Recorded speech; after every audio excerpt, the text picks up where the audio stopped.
Hi everyone, welcome to another video of License You. Today we're gonna discuss something that's very interesting for your EA negotiation. We're gonna talk about the Microsoft sales cycle and how Microsoft internally works at Microsoft. So it could be very interesting for you if you're up for your EA renewal. A lot of people will be coming up for the EA renewal in the coming months, so this could be very interesting for you in preparation towards that negotiation. So let me share my presentation with you.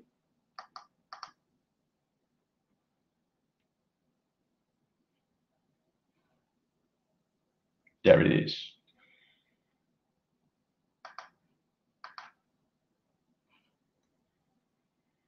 So as I and Floris were former Microsoft employees, we do have some insights in how Microsoft internally works. So we want to guide you through the sales cycle and show you a little bit more of the internal organization in order to prepare yourself. Because the way Microsoft works is very complex, it's very intense, and it's good to have some preparation when you are starting off your negotiation. So I was a lead negotiator at Microsoft, dealt with some global customers, but this is not only applicable to global customers, it's applicable to all such customers because almost every customer in the world has an account team.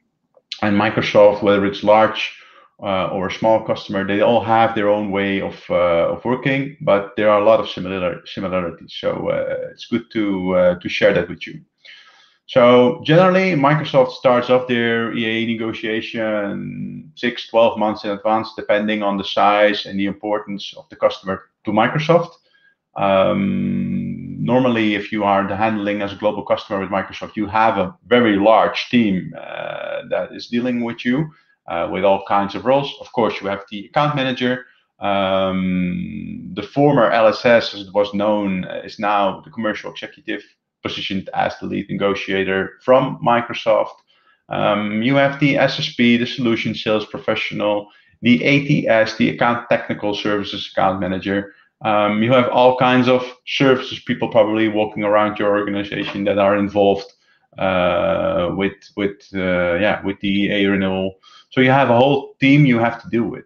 And Microsoft internally is also very organized in a complex way because you as a customer are only dealing with the account team, but there actually are quite a lot of managers and people behind it that are also involved.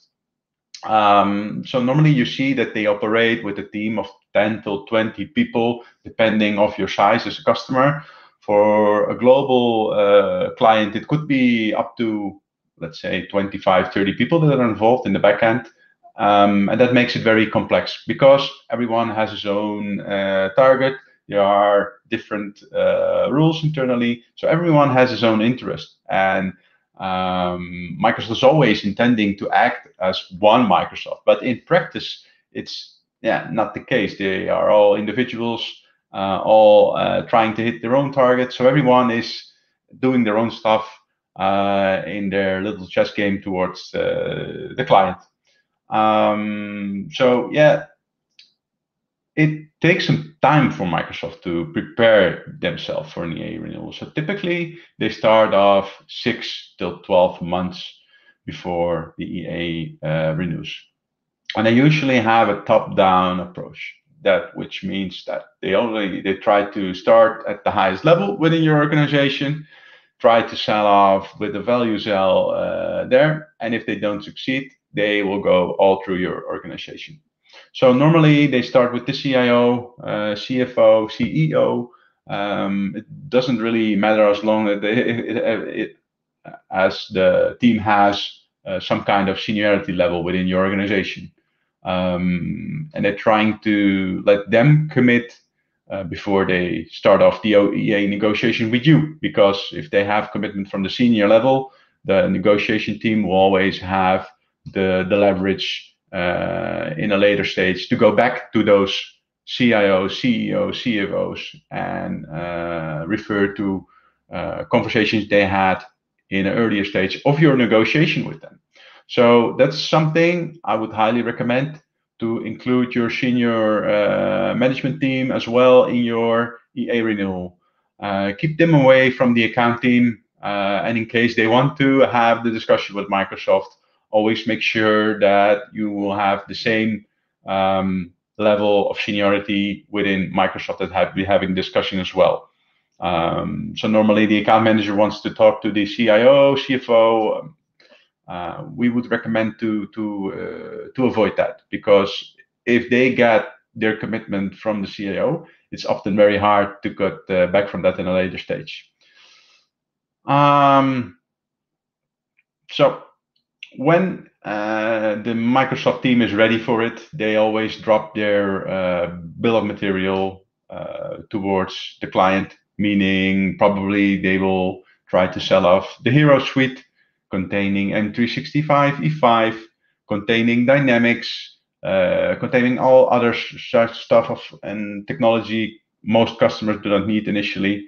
So you should be very careful to that. And in order to anticipate on that, it's very good to do your own homework. So if you do your own homework, you will probably come to the conclusion that you are, in most cases, when it comes to the modern workplace subscriptions, over licensed. Customers tend to buy all kinds of suites, but generally speaking, you see that you don't always need a one-size-fits-all for your organizations. Often it could be very beneficial for you to profile your enterprise agreement and make an analysis whether the M365 E3 or E5 subscription you have now is really the license you require for all of your users.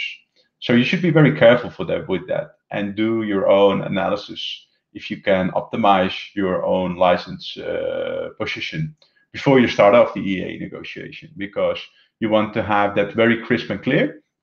And we often see that clients who are well prepared and have done their optimization upfront, they do the best deals with Microsoft. Because normally the account team isn't so well prepared when it comes to contracting and licensing. So they're very good in selling technology to C-level, to IT managers, to all kinds of roles within your organization, and position the technology that Microsoft have, which is great technology, but often not required in such an early stage as you are about to renew your enterprise agreement. So having said that, a well-prepared customer does the best deal. You need your preparation as well as a client. So we always recommend to start at least 12 months, if possible, 16 months upfront, because then you start sooner than Microsoft is. And you're always one step ahead of Microsoft. Having said that, it's also very common within Microsoft that they want to show off all of their technology to the whole organization. So we recommend you to keep that within very straight boundaries. Make an agreement with Microsoft who talks with who and who is allowing who to talk with another person within your organization. Because otherwise you will see that they will talk with everyone that wants Microsoft technology, and you get scattered information throughout your organization, which often results in a bad negotiation position for you as a client. So don't be shy to share your rules of engagement. Be very crisp and clear about the rules in negotiation. You as a customer have the right to tell Microsoft who and who they can't talk with. So just be very clear about that. So what we normally see is that Microsoft is initiating workshops in which they try to sell off their technology. Usually these workshops are very good for both as well client as Microsoft. So there is no harm in organizing that. It can be very good for you as a company to know what Microsoft can help you with. But we see that in most cases, the technology they want to sell, if you want to buy that as a customer, it's fine, but you don't need it from day one. So there's always a path towards the consumption. And you usually don't tend to buy it from day one. It takes time to adopt technology. It takes time to implement technology, and you don't need all of the Microsoft technology at once. This is something you should always take into account with all the technology you want to buy from Microsoft. Yes, we do want to use it in the future, but as it is a subscription, do I need it now? And that's very important when you are determining your strategy with Microsoft. It's good to have, for instance, M365 5v5 if you need it. But if you're not going to implement it from day one, you should not buy it for everyone. So when you had the discussions with Microsoft in the account team, there usually is a moment of reflection. So we had the presentations from Microsoft in preparation for the EA renewal. Then it's good to determine your own bill of material. So based upon what Microsoft has shared with you, they will try to convince you for their hero offering. Again, I repeat myself, but the M365 E5 suite probably, Dynamics, a whole lot of Azure probably, all components that can be very interesting for you, but you really need to determine what you need and when you need it in order to make a bill of material that suits you as a customer. So if you have prepared that, don't be shy to Microsoft about your bill of material. Just share it with them. Make it visible to them what you need. In most cases, we see that the account team is very good in pushing, but not too good in listening. So in most cases, even though if you want an E1 subscription or an E3 subscription, they will try to convince you for the E5 suite as well. But yeah, don't. You should just keep your back straight and stick to your story. In the end, it will benefit you. Another tip is don't get rushed by Microsoft because they have, of course, their financial year end. They want to keep your EA in. They are trying to shut down your online services. Don't be challenged by that because it's not true. Take your time. If possible, try to respect the deadlines. But if not, if you're not getting what you really think you should be entitled to, just wait and see what happens. In most cases, nothing will happen. And if you have any doubt whether there is an impact if you are late with your EA renewal, just give us a heads up and we will let you know if you have any risk at all. So in 9 out of 10 cases, there is no risk in postponing the negotiation. And postponing a negotiation often result in a better deal for you. So yeah, a little bit more of an insight about the Microsoft sales cycle. Usually it's a long cycle, so it's not that it takes like 3 months. Usually they take their time. And so should you as a customer if you are interested in having a good deal for your company.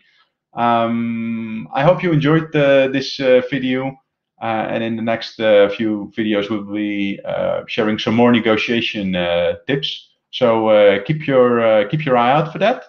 And of course, please subscribe to our YouTube channel so you automatically get pushed messages with our new videos. I would like to thank you all for your attention, and should you have any questions, feel free to send me a direct message or a comment in the YouTube video. Happy to have a look to that and answer them. Thank you very much.